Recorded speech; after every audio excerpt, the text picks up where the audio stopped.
It's Brian Preston, the Money Guy.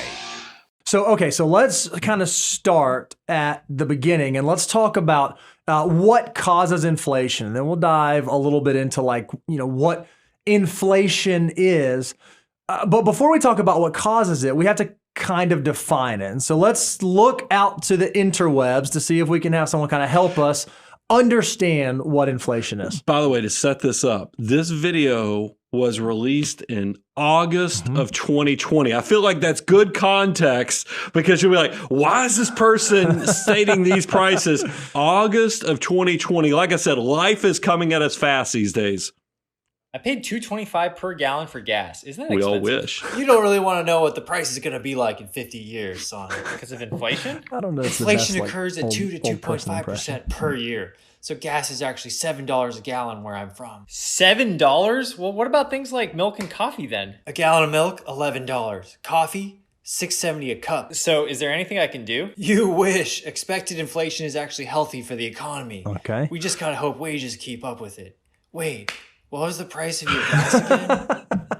So here, by the way, I'll talk with the shaky because that's what I guess he did a pretty projects good old as shaky voice. 50 years in the future self is going to have a shakier voice. But it is interesting. He said gas prices were going to be up to $7 a gallon 50 years in the future in 2070. Man, I don't know if the flux capacitor got fired up or what, but it feels like we reached that a lot quicker than 2070 as he shared. So so obviously he kind of described what inflation is, right? If you look at like the textbook definition, inflation is just the rate at which the price of goods and services rise. In his example, we talked about gasoline and the price of milk. It's just the general increase in prices over a period of time. Yeah, but let's talk about actually what's going on now. What's actually causing inflation?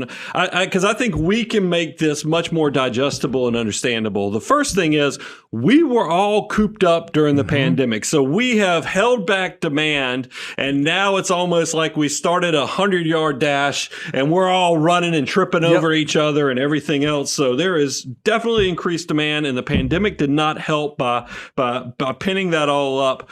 Bo, there's also increased cash. I mean, if you think about all the stimulus from the government, low interest rates to borrow money, stimulus to business and individuals, it's put a lot, and I've even got more on this with the Federal Reserve coming up, but that's caused issues. And then don't forget supply chain, limited supply we've had because we shut down the country for, or slowed down and impeded some of the supply chain issues. It's still working its way through the system. So if you bring all this together, we've created the perfect recipe of more cash, more demand, limited supply. We have lots of pressures on inflation right now. And so once again, because it is something that's so top of mind that it's right in front of us right now, a lot of people are asking the question, is inflation good or bad? Is it a positive or a negative? And depending on what articles you read or whose perspective you're looking into, it's really hard to discern. It's really hard to figure out, well, is this a good thing or is this a bad thing? And you might find yourself in a similar situation to a friend of ours. Butterfly in the sky. I love this video. I can go It's got twice as big high. equations. Take a look. He's trying hard. He's trying to put it together. I mean, everybody is trying to figure out, because by the way, and I don't know if it's because it's an election year, but it does feel like nobody can figure out, is inflation good or bad? We're actually going to give you the answer. But before, here's the thing.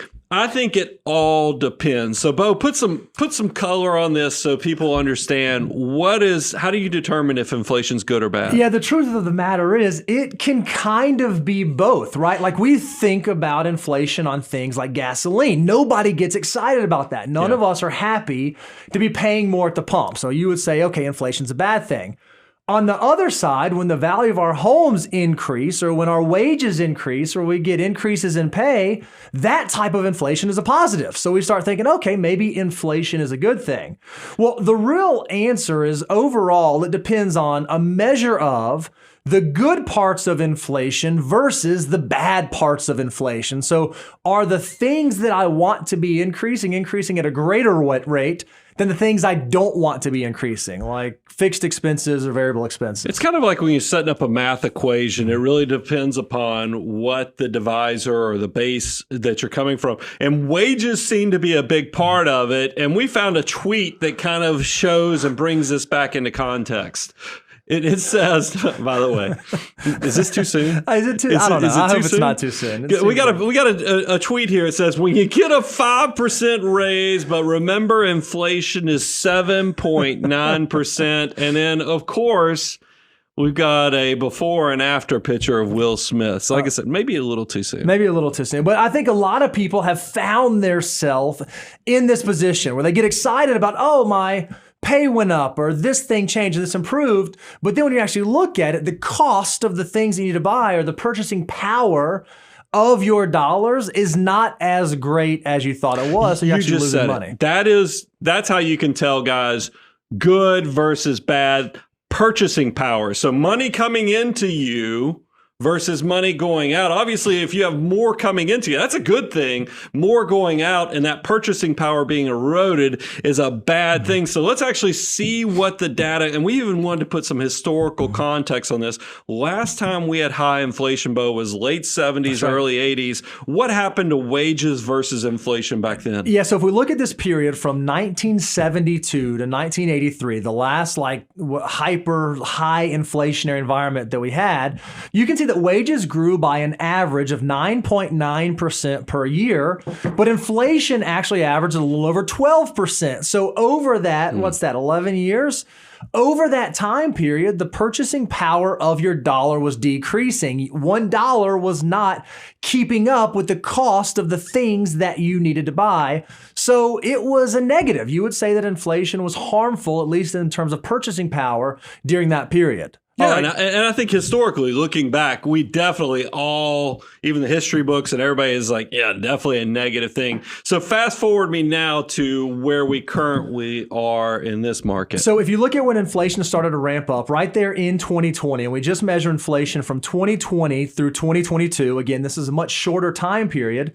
Since April of 2020, when it began accelerating, wages have grown by about 7% per year, but inflation has risen by about 11%. So again, we have this divide, we have this deficit where the real purchasing power of wages is not creeping up with the increase in the cost of goods.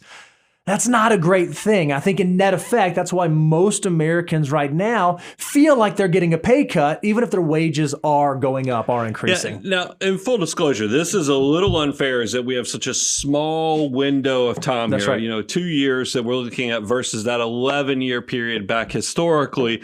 But without a doubt, seeing that close to 4% spread from inflation to where wages are, it's troubling. This is not positive for this to be going on. And I think we need to talk about now what is making this so unique. Why is this maybe different than in past? Because I think it also, how do you battle inflation? Sure. This is important for people to understand. The first tool that typically you'll see come out when you hit inflationary periods is you'll see interest rates go up rapidly. Now, we have shared that the Federal Reserve has raised rates 0.25% so far. March, That's a big change because we've been keeping rates pretty much at zero for years now. So this is a big change, and I expect there's going to be many more rate increases coming our way. The problem is, I think that you can say we or you can say us. Interest rates staying low has felt like we've wanted to keep things happy. We wanted to keep things, we didn't want to introduce too much tumult into the economy. So it's like you've been at a party and, the stuff is still flowing. No one's been willing to do last call. No one's been willing to kind of end the party.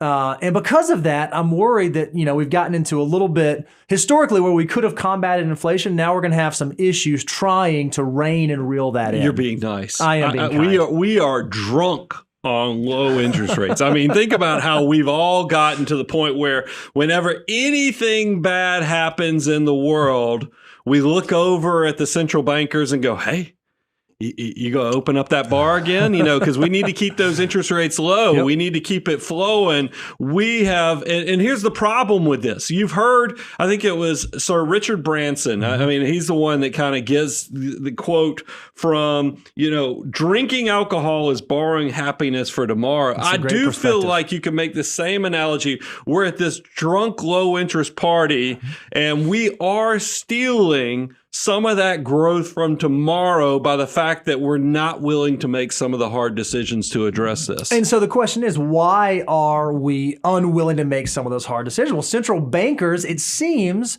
are nervous to take action. And there's a number of reasons that this is the case. I mean, the first you kind of think about is like geopolitical volatility right now. What's kind of going on out there in the world around us is making central bankers nervous to adjust and change too many variables. Yeah, I think it's that whole you break it, you buy it. That's right. Nobody wants to have the label that you're the one ending the party. I mean, it is what it is. And I think, you talked about geopolitical, but I showed up with a prop today. I feel like Carrot Top a little bit. We literally bought you like this incredibly fancy, nice, advanced piece of technology to prevent you from bringing sheets onto the show, and we still couldn't shop you for habits that hard. Plus, it sounds great when you can, you can rattle the paper on air.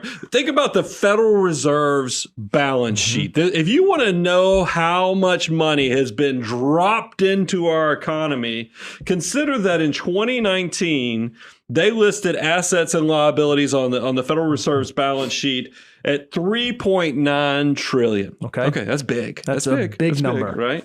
Fast forward to September 29th of 2021, that $3.9 trillion has ballooned up to, or we could say exploded, to $8.4 trillion. That's money out there floating around.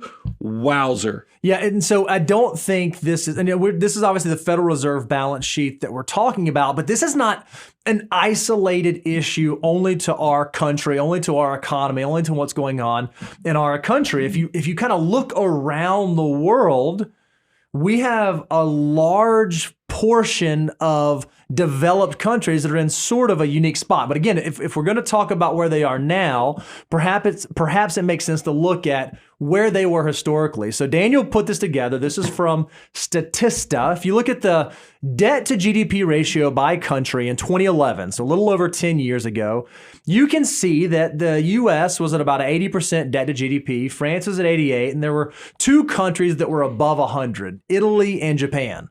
Well, when we looked sort of at historical analysis, debt to GDP ratios greater than 77% for prolonged periods can lead to economic slowdowns. Now, we were talking a little bit in pre-show. It's not prescriptive. It doesn't mean that has to happen. I mean, obviously, we're going to show you in a second, the U.S. circumstances changed, but I would argue from 2011 until now, we haven't really seen an economic slowdown. We've seen quite the opposite.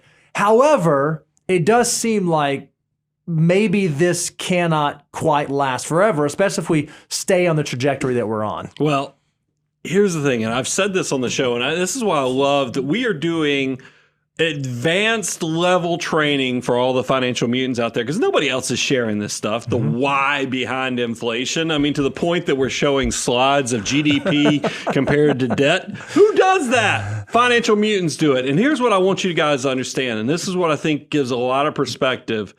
You can see we were pretty close to the healthy guideline of 77% back in 2011. We have changed. That's right. So show the number. You can see we have boosted up. We went from 80% to 120% of GDP. That's scary. The only reason that I think we feel so calm about things is we look around and go, everybody Everybody else else is still at looks the just like party too. Nobody's leaving this drunken party that we're at. And you can see it doesn't matter. Any of the developed countries, all the central bankers are in unison of, really loading up those balance sheets and dumping a lot of money into the world supply. It's a little scary. This is kind of uncharted in a lot of aspects. And it suggests that these that the central banks and these large economies, they have an incentive to keep interest rates low for as long as they can. Obviously, you have a lot of debt. You want the interest on that debt to be as low as possible. It's easier to pay back. So perhaps there is some, I don't want to say strategy, that sounds a little more malicious, but perhaps there is some strategy around inflation as a mechanism to solve some of these debt woes. It's just seems to me like a dangerous game to be playing.